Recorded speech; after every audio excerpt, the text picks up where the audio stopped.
Hello student.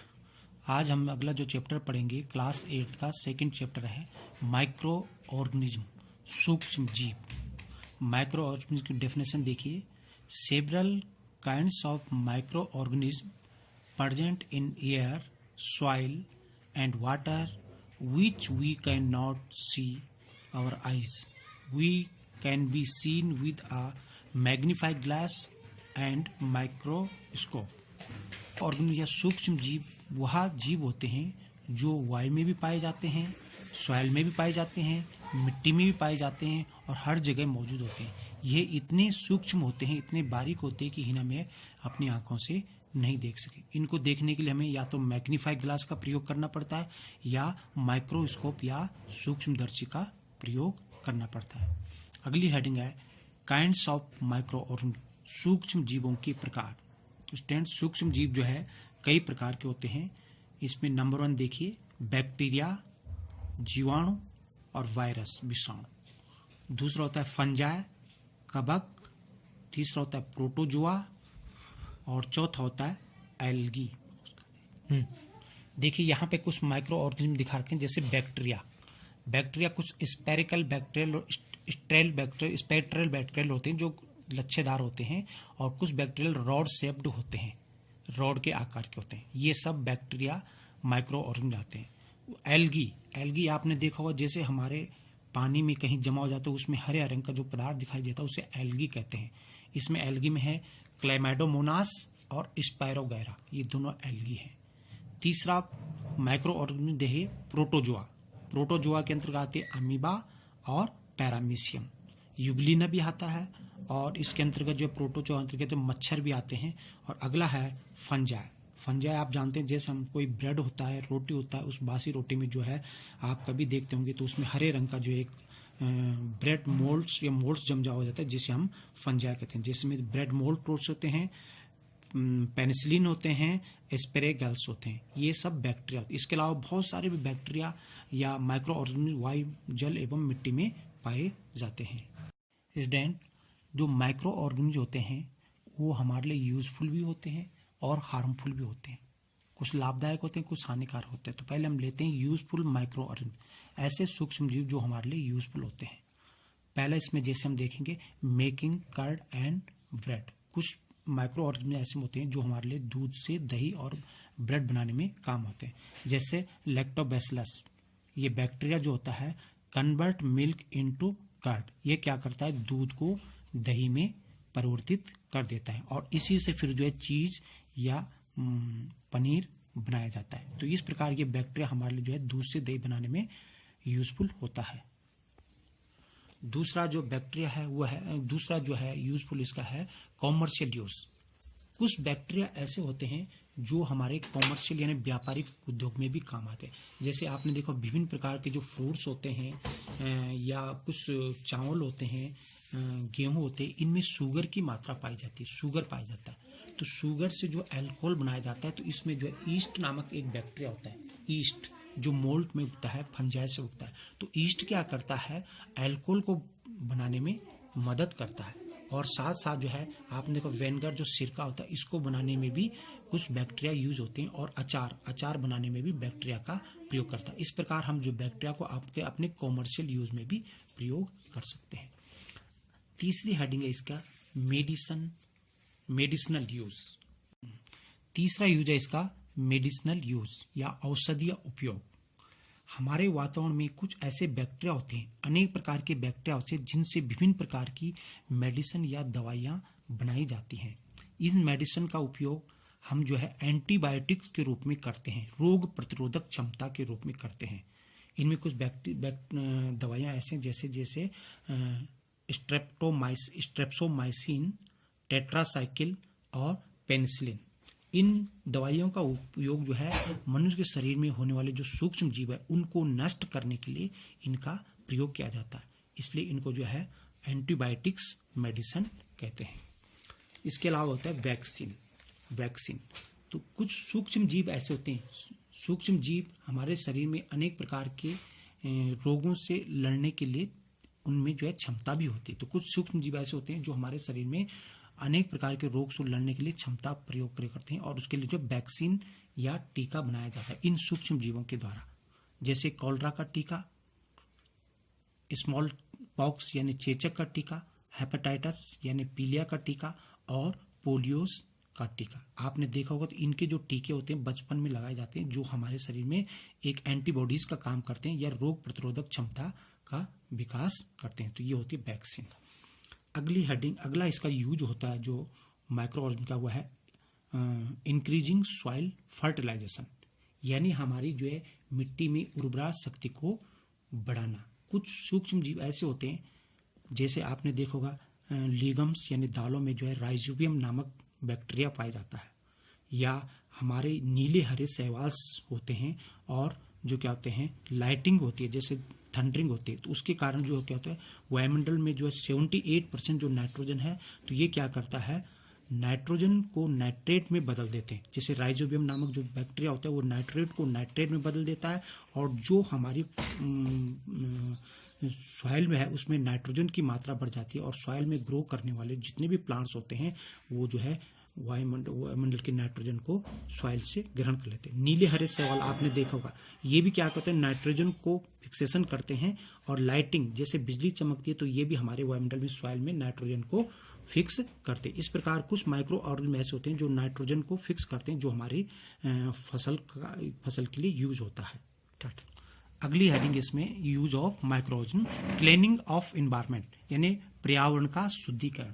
जो सूक्ष्म जीव होते हैं वो क्या करते हैं, हमारे वातावरण में निकलने वाले कूड़े करकट, सब्जियों का जो कूड़ा होता है, फलों का जो कूड़ा होता है, सब्जियों के जो छिलके होते हैं, पेड़ पौधों की जो पत्तियां होती हैं, उनमें जो है कुछ माइक्रो ऑर्गेनिज्म उत्पन्न हो जाते हैं। जो माइक्रो ऑर्गेनिज्म क्या करते हैं उस पदार्थ को क्या करते हैं डिकम्पोज कर देते हैं, यानी सड़ा गला देते हैं, जिसको बोलते हैं अपघटित कर देते हैं। इस प्रकार वह उसको एक कंपोज खाद में चेंज कर देते हैं, और उसी कंपोस्ट खाद को पुनः जो है पौधा जो है क्या करता है अपने भोजन के रूप में, खाद के रूप में या फर्टिलाइजेशन के रूप में लेता है। इस प्रकार जो है कुछ माइक्रो ऑर्गेनिज्म क्या करते हैं एक पर्यावरण का शुद्धिकरण का काम भी करते हैं डिकम्पोजिशन या अपघटन के द्वारा। अब दूसरी इसमें हेडिंग जो है हार्मफुल माइक्रो ऑर्गेनिज्म, हानिकारक सूक्ष्म जीव।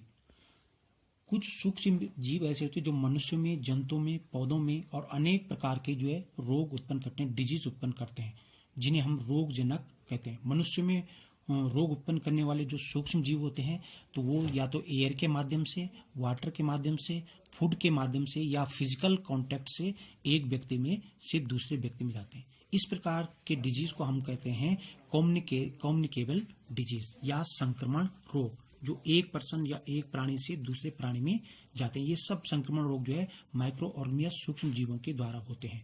आपने कुछ माइक्रो ऑर्गेनिज्म यहाँ पे देखे, जैसे होते हैं कॉलरा, हैजा या इन्फ्लुएंजा, सर्दी जुकाम, टीबी, और जैसे वर्तमान में कोरोना वायरस चल रहा है। ये सब इन्फेक्शन डिजीज या कम्युनिकेबल डिजीज कहते हैं, संक्रमण रोग जो एक व्यक्ति से दूसरे व्यक्ति में फैलते हैं। इसके अलावा कुछ हमारे जो प्रोटोजोआ होते हैं, जैसे मक्खी होती है, मच्छर होते हैं, ये भी क्या करते हैं डिजीज को फैलाते हैं। ये क्या करते हैं मक्खी के द्वारा जो है अगर वो कहीं गंदे भोजन में बैठ गई, पानी में बैठ गई, तो वहां से उठकर जो है हमारे स्वस्थ शरीर में प्रवेश कर जाते हैं, जिससे जो है हैजा या कॉलरा हो जाता है। मच्छर आप तो जानते हैं, जो मादा एनाफिलीज नामक मच्छर होता है उसके काटने से मलेरिया डिजीज हो जाता है। और एक दूसरा मच्छर होता है जिसका नाम है एडीज मच्छर, जिसके काटने से डेंगू होता है। यह केवल दिन के समय में खाता है। तो ये सब जो है हानिकारक माइक्रो एनिमल्स डिजीज।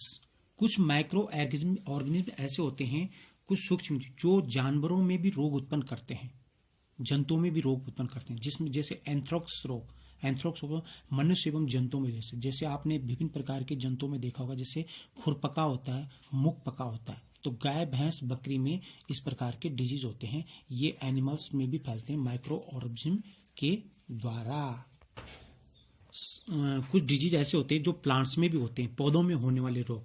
अनेक सूक्ष्म जीव ऐसे होते हैं माइक्रो ऑर्गेनिज्म जो हमारी फसलों को, हमारे जो है फलों को, सब्जियों को और जितने भी उत्पादक होते हैं उनको क्या करते हैं नुकसान पहुंचाते हैं, जिससे उनका ग्रोथ कम हो जाता है और फसल उत्पादन भी कम हो जाता है। जैसे आपने देखा हो जो वीट होती है, WH वीट गेहूं, उसमें जो है एक काला काला रोग लग जाता है जिसे रस्ट कहते हैं। REST, रस्ट कहते हैं। तो ये हमारी फसलों में लगने वाला एक डिजीज है। हमारी फसलों में आपने देखो कई प्रकार के जब पौधे होते हैं उनकी पत्तियों में बारीक जाली जाली जैसे एक डिजीज लग जाती है, तो ये सब माइक्रो ऑर्गेनिज्म के कारण लगता है। अगला हेडिंग हमारे पास फूड पॉइजनिंग। कभी कभी जब हम क्या करते हैं, बासी भोजन खाते हैं, ठंडा भोजन खाते हैं, या जब हम पार्टी शादियों में जो है मसालेदार भोजन खाते हैं, व्यंजन खाते हैं, तो उसमें क्या होता है, अनेक प्रकार के सूक्ष्म जीव उत्पन्न हो जाते हैं जो बहुत ही पॉइजनस होते हैं, विषैले होते हैं, और उनके शरीर से विभिन्न प्रकार की एक विष जैसा या पॉइजन निकलता है जो हमारे भोजन को भी क्या कर देता है, विषाक्त कर देता है, पॉइजन बना देता है उसमें। तो ऐसे भोजन खाने से हमें क्या हो जाता है, उल्टी होने लग जाती है, कभी कभी दस्त होने लग जाते हैं, पेट दर्द होने लग जाता है, डिसेंट्री यानी पेचिस होने लग जाता है। ये सारे डिजीज जो है फूड पॉइजनिंग की वजह से होते हैं।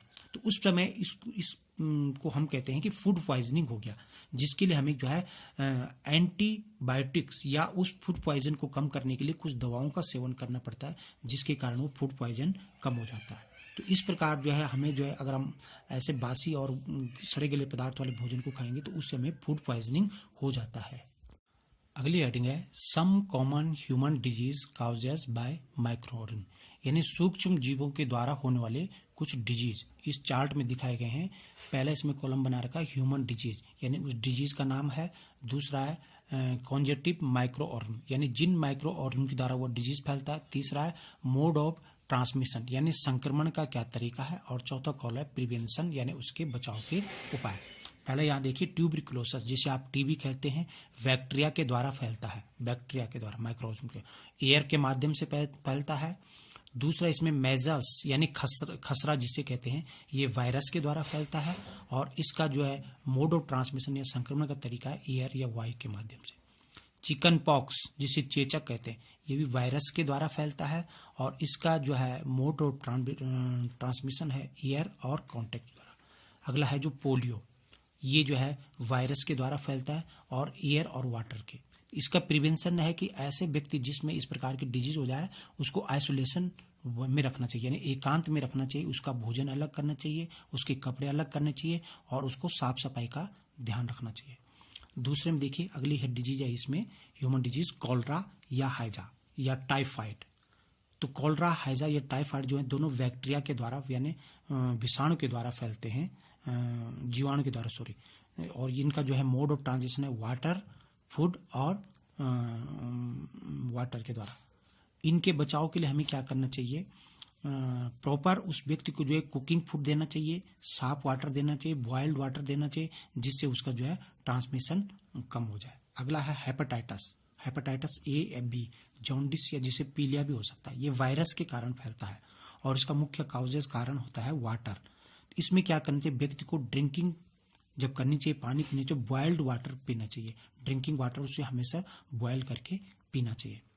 अगला है इसमें मलेरिया, इसको आप जानते हैं मलेरिया जो है प्रोटोजोआ जो मच्छर होता है, मादा एनाफिलिस जो मॉस्किटो के द्वारा फैलता है, और इसमें एक दूसरा डेंगू भी है जो भी जो है प्रोटोजोआ या मादा एडिस नामक मच्छर के द्वारा फैलता है। इसके लिए हमें क्या करते हैं, हमें जो मच्छरदानी का प्रयोग करना चाहिए, साफ सफाई रखनी चाहिए, घर में पानी इकट्ठा नहीं होना चाहिए, और तेल का छिड़काव करना चाहिए।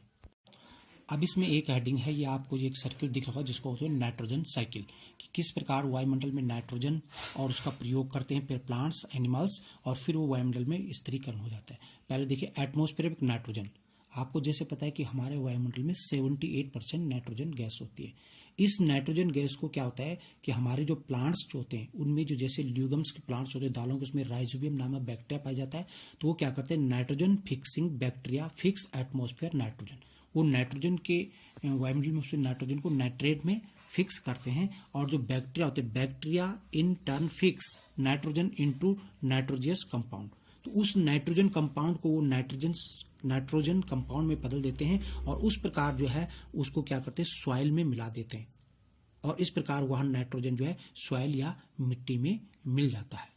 दूसरा एटमॉस्फेयर जो नाइट्रोजन होता है, जब लाइटिंग होती है, जब बिजली चमकती है, थंडरिंग होती है, तो वो थंडरिंग में क्या हो जाता है, वो एटमॉस्फेयर नाइट्रोजन जो है नाइट्रेट में बदल जाता है, और उस प्रकार हमारी मिट्टी में मिल जाता है।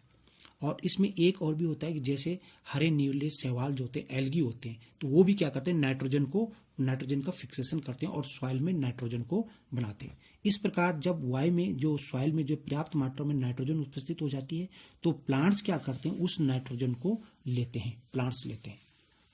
आफ्टर सम टाइम, कुछ समय बाद जो है प्लांट्स को कौन खाता है, एनिमल्स खाते हैं, हम भी खाते हैं, और वो एनिमल्स के वो प्लांट्स के द्वारा वो नाइट्रोजन एनिमल्स की बॉडी में चला जाता है।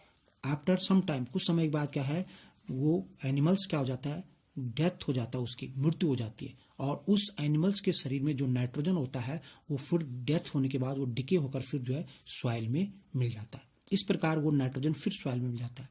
और सॉइल में जो अतिरिक्त जो नाइट्रोजन होता है तो उसमें जो मिट्टी में क्या हो जाते हैं, जो बैक्टीरिया उत्पन्न हो जाते हैं, बारीक बारीक जो बैक्टीरिया जीवाणु हो जाते हैं, वो मिट्टी को क्या करते हैं, कंपोस्ट खाद में बदल देते हैं, और फिर जो रिस्पायरेशन क्रिया करते हैं, ऑक्सीजन क्रिया करते हैं, तो वो फिर जो है ऑक्सीजन को निकालकर नाइट्रोजन को निकालकर वायुमंडल में छोड़ देते हैं। इस प्रकार जो है हमारे एटमॉस्फेयर में जो है यह नाइट्रोजन साइकिल पूरा हो जाता है, जिसका फिक्सेशन होता रहता है। तो यह हो गया आपका नाइट्रोजन साइकिल, और इस प्रकार आपका यह माइक्रो ऑर्गेनिज्म वाला चैप्टर कंप्लीट हो गया।